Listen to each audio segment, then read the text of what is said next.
Revisão de língua portuguesa.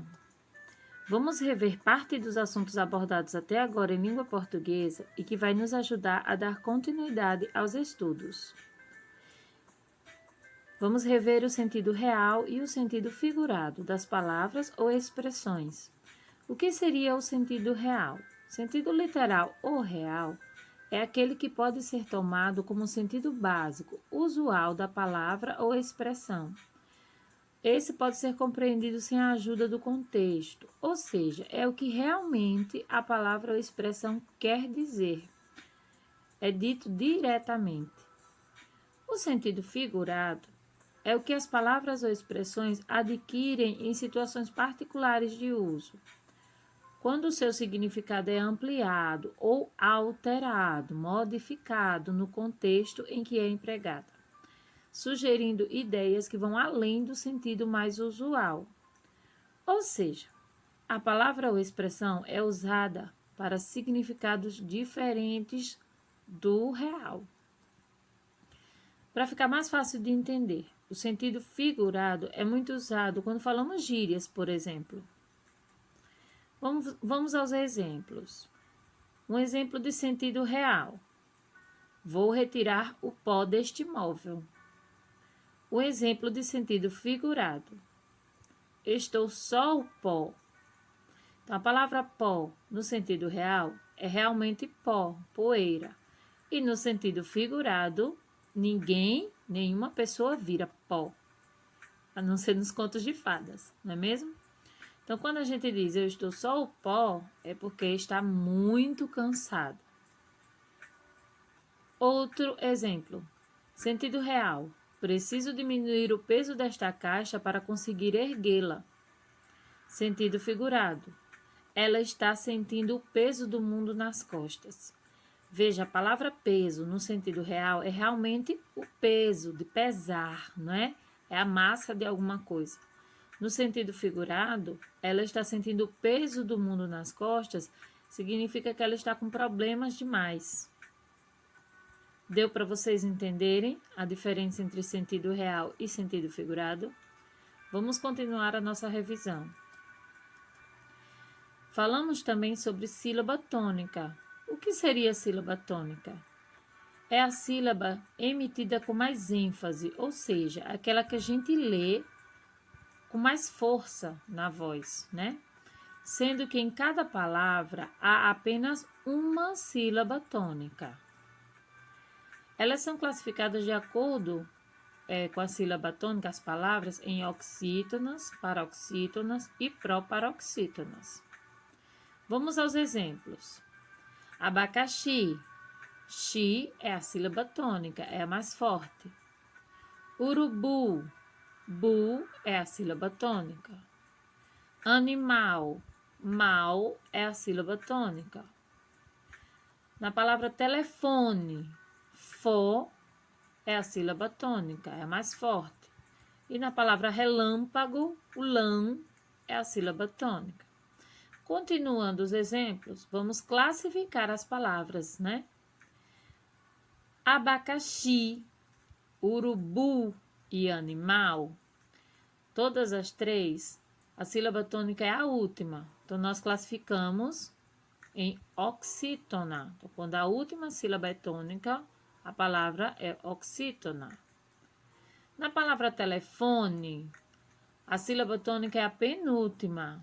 Então, ela é classificada como paroxítona. Na palavra relâmpago, a sílaba tônica é a antepenúltima.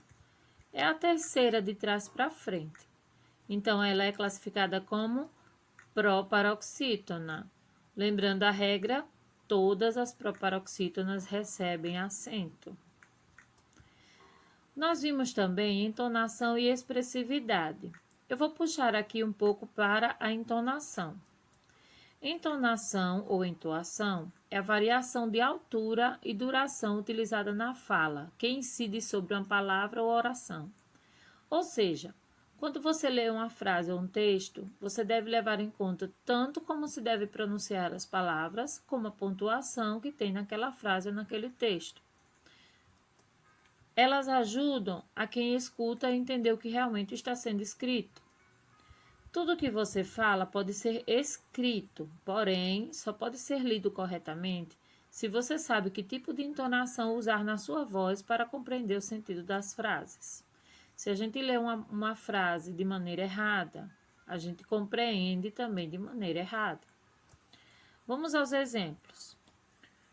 Veja, duas frases iguais, com pontuações diferentes. João foi à escola.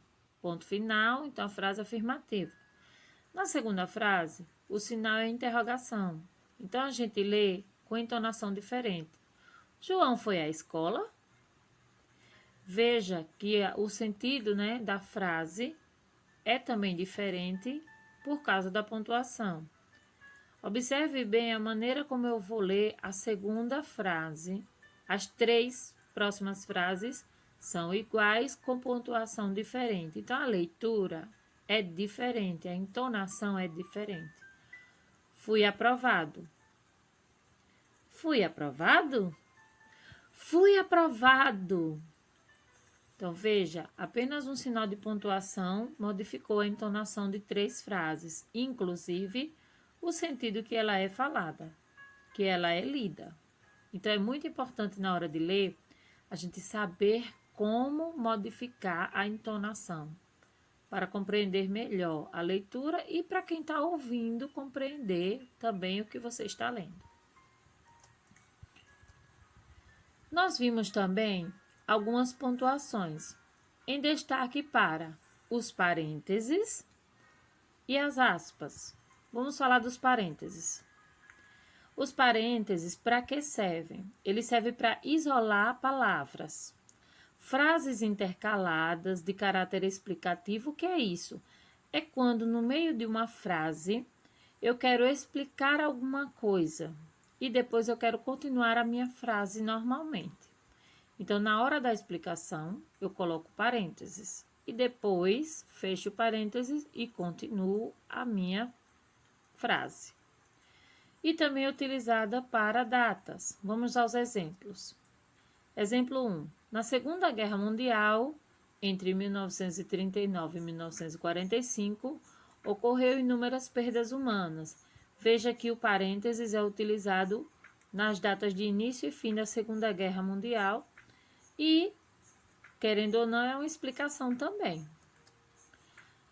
Uma manhã lá no Cajapió, Joca lembrava-se como se fora na véspera. Acordara depois de uma grande tormenta no fim de verão.